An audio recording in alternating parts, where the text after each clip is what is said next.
AITA for calling out my sister-in-law for using her children to emotionally manipulate me into going to dinner now, instead of waiting 45 minutes. This happened 2 weeks ago. I am 32 and my spouse is 29. My spouse and their family, parents, sister, her kids, were hanging out. I was doing some chalk art with the kids while my spouse caught up with everyone. We had a very light lunch and some snacks for everyone to graze while hanging out. The time for dinner started to approach and my sister-in-law brought up heading down for dinner.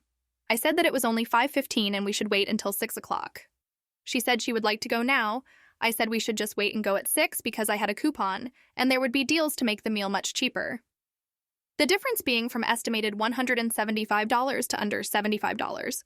We had already offered to pay for dinner before they arrived.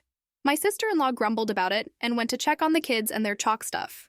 I didn't think 45 minutes would be such a big deal, but a few minutes later the kids, who were fine a few minutes ago, came to the patio and were dramatically clutching their stomachs and saying, "I'm so hungry." This annoyed me. I don't like it when people use their kids to emotionally manipulate others. I think it's pathetic.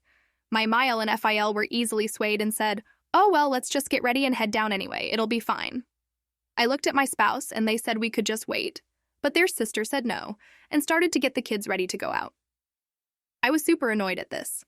And while the kids ran inside, I turned to her and said, "Using your children to emotionally manipulate people into getting your way is pathetic." She said, "Everyone is hungry, just get over it.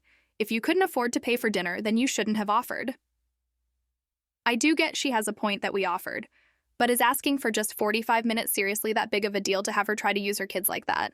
I would think most family would want to help each other save a little money. Am I wrong?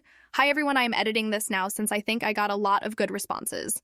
It seems that I just didn't know that by having people over at our house, if was an official event that required hosting, and children don't eat sandwiches anymore, so I need to get catering or something if I do it again. Boy, you guys did not think this was as funny as I did.